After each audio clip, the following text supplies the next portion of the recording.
ইন্নাল হামদালিল্লাহ নাহমাদুহু ওয়া নাস্তাইনুহু ওয়া নাস্তাগফিরুহু ওয়া নাউযু বিল্লাহি মিন শুরুরি আনফুসিনা ওয়া মিন সাইয়্যাতি আমালিনা মাই ইয়াহদিল্লাহু ফালা মুদিল্লা লাহু ওয়া মাই ইউদ্লিল ফালা হাদিয়া লাহু আশহাদু আল্লা ইলাহা ইল্লাল্লাহু ওয়াহদাহু লা শারীকা লাহু ওয়া আশহাদু আন্না মুহাম্মাদান আবদুহু ওয়া রাসূলুহু আম্মা বা'দ ফাইন্না খায়রাল হাদিসি কিতাবুল্লাহ ওয়া খায়রুল হাদি হাদি মুহাম্মদ সাল্লাল্লাহু আলাইহি ওয়াসাল্লাম ওয়াশারিল উমুরি মুহদাসাতুহা ওয়া কুল্লু মুহদাসাতিন বিদআহ ওয়া কুল্লু বিদআতিন দালালাহ কুল্লু দালালাতিন ফিন্নার আউযু বিল্লাহি সামিউল আলিম মিনাশ শাইতানির রাজিম রব্বি ইশরাহ লি সাদরি ওয়াসসির লি আমরি ওয়াহলুল উকদাতাম মিন লিসানি ইয়াফকাহু কওলি রব্বি ইয়াসসির ওয়া লা তু'আসসির ওয়া তাম্মিমিল খায়র। আলহামদুলিল্লাহ, আমরা সূরা ফাতিহার দ্বিতীয় পর্বে আসছি, বি সেকশনে।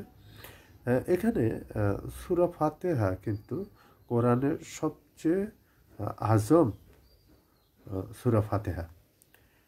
এখানে বুখারী শরীফের একটা হাদিস আছে যে, এবং বুখারী মুসলিমে মুত্তাফাক হাদিস আর কি, এবং আজম আয়াত হলো আয়াতুল কুরসি, আর আজম সূরা হলো সূরা ফাতিহা। রাসূল সাল্লাল্লাহু আলাইহি সাল্লাম উবাই ইবনে কাব রাদিয়াল্লাহু আনহুকে জিজ্ঞাসা করেন যে,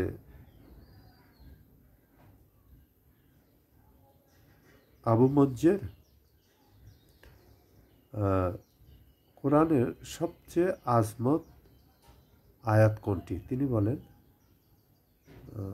আয়াতুল কুরসি, সূরা বাকারার 255 নম্বর আয়াত। এবং বুখারী শরীফের হাদিস আজম হলো।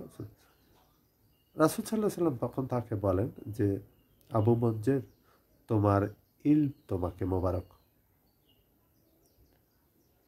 এবং মুসলিম শরীফের হাদিস যে আজম আয়াত আয়াতুল কুরসি, এবং সবচেয়ে বড় কোরআনের সবচেয়ে বড় আয়াত হলো সূরা বাকারার একটা আয়াত, এবং আয়াতে দেন, এবং সবচেয়ে ছোট আয়াত হলো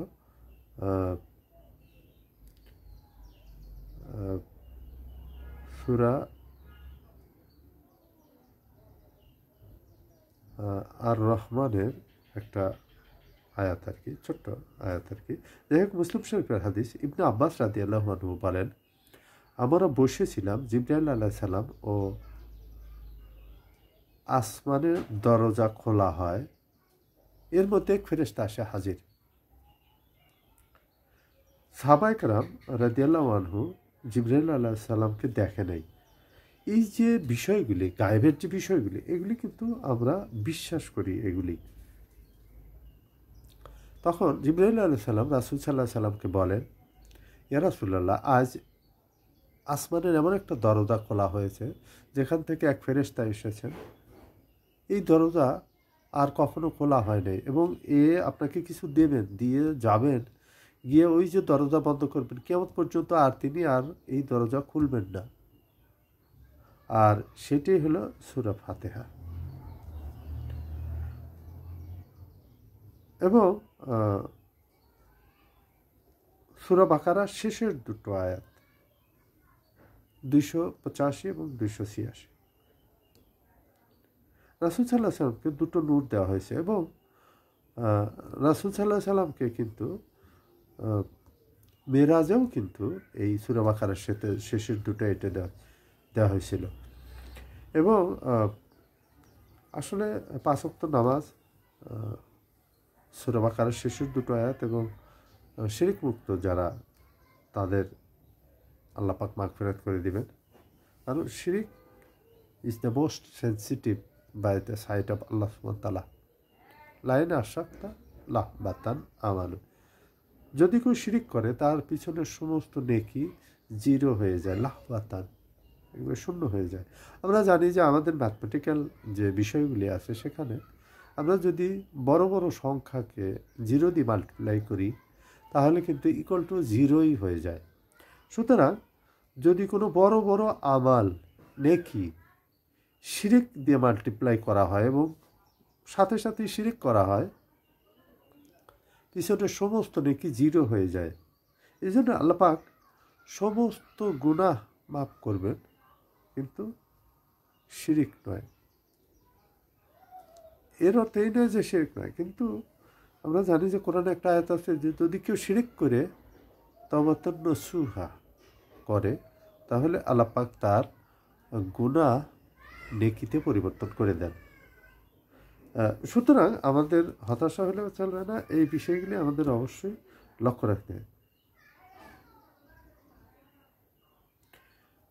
ইমাম আবু হানিফা হানাফি মাযহাবের যে দলিল, শাফি ও শিয়া অন্যান্য মাযহাবের যে দলিলের সাথে ইমাম আবু হানিফার দলিল খুবই মজবুত, এবং ইমাম আবু হানিফা বলেন যে সূরা ফাতিহার বিসমিল্লাহির রহমানির রহিম সূরা ফাতিহার অংশ নয়, কোরআনের অংশ, কিন্তু সূরা ফাতিহার অংশ নয়। কিন্তু শাফি মাযহাবে এবং অন্যান্য শিয়া অন্যান্য মাযহাবে তারা মনে করে যে সূরা ফাতিহা, এবং আমাদের আহলে হাদিস যে সম্প্রদায় তারাও কিন্তু আহলে হাদিস, শিয়া এবং শাফি মাযহাবের যে অনুসারী তারা, এবং আরও কিছু কিছু আছে যারা মনে করে যে সূরা ফাতিহা ফাতিহার অংশ বিসমিল্লাহির রহমানির রহিম, কিন্তু ইমাম আবু হানিফা বলেন যে এটা অংশ নয়। আসলে ইমাম আবু হানিফার দলিলটা খুবই মজবুত। সুতরাং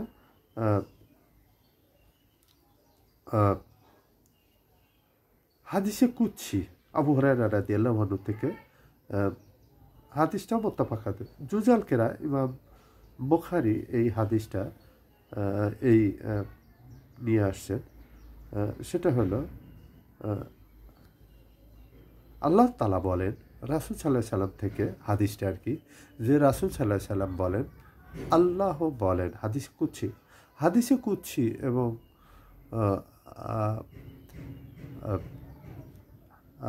কোরআনের আয়াত কিন্তু প্রায় একই, কিন্তু কোরআনের আয়াত ভিন্ন এবং হাদিসে কুদসি ভিন্ন। আল্লাহ বলেন, আমি নামাজ আমার আর আমার বান্দার মধ্যে দুভাগে বিভক্ত করে দিয়েছি, বন্টন করে নিয়েছি। বান্দা যখন বলে আলহামদুলিল্লাহ রাব্বিল আলামিন, আল্লাহ পাক বলেন আমার বান্দা আমার শুকর আদায় করতেছে।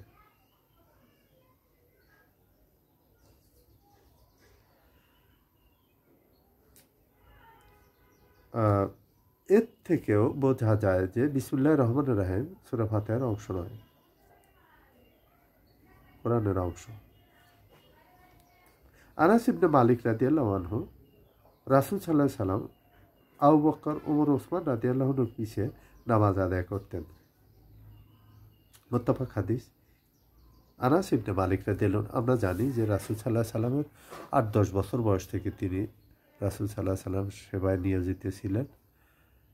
সেই সাহাবী এবং জলিল কাদের সাহাবী, ছোটবেলা থেকে রাসূল সাল্লাল্লাহু শেষ মুহূর্ত পর্যন্ত রাসূল সাল্লাল্লাহু আলাইহি সাল্লামের ওযুর পানি দিতেন, সেই সাহাবীর থেকে যে বিসমিল্লাহ সূরা ফাতিহা শুনি নাই, বিসমিল্লাহ সূরা ফাতিহা শুনি নাই, কারণ সূরা ফাতিহা ধীরে ধীরে তেলাওয়াত করতে হবে। কারণ যদি সূরা ফাতিহা যদি কেরায়াতের অংশ হতো, সূরা ফাতিহার অংশ হতো, তাহলে জোরে কেরাত, যেমন শাফি মাযহাব, যেমন শিয়া, যেমন সালাফিদের অনেকেও এগুলি করে থাকেন, এবং আরও কিছু আছে তারা করে থাকেন।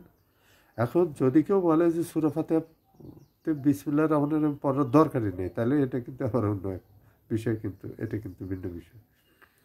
যাই হোক, তবে সানা ও বিসমিল্লাহ আস্তে আওয়াজে পড়তে হয়, যেটা কি ফাতোয়া, অবশ্যই পড়তে হয়। সানা এবং বিসমিল্লাহির রহমানির রহিম অবশ্যই পড়তে হয়, এবং আউযু বিল্লাহি মিনাশ শাইতানির রাজিম কিরাতের আগে পড়তে হয়।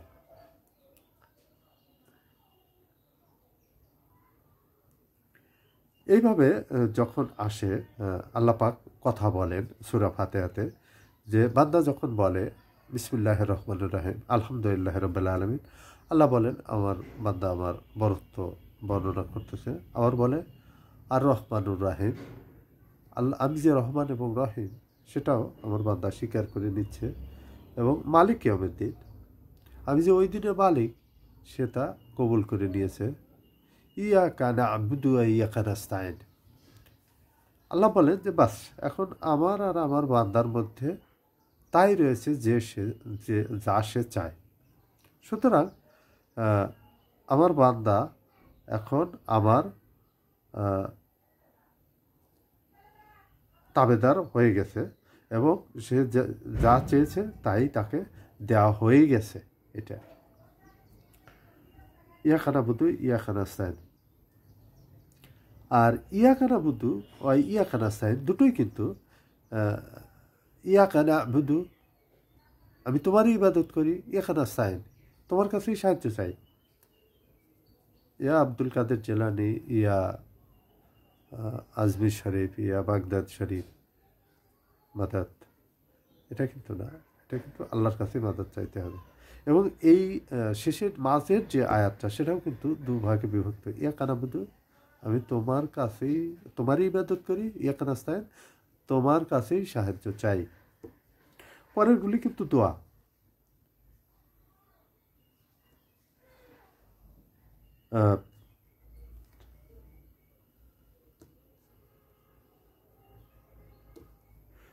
আহলে হাদিসের সম্প্রদায়ের যারা, তারা কিন্তু ইমাম শাফি রহমতুল্লাহ আলাইহির দলিল দিয়ে থাকেন, আল্লাহ ভালো জানে।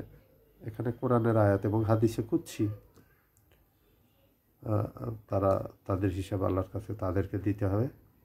ইবনে ওমর রাদিয়াল্লাহু আনহু বলেন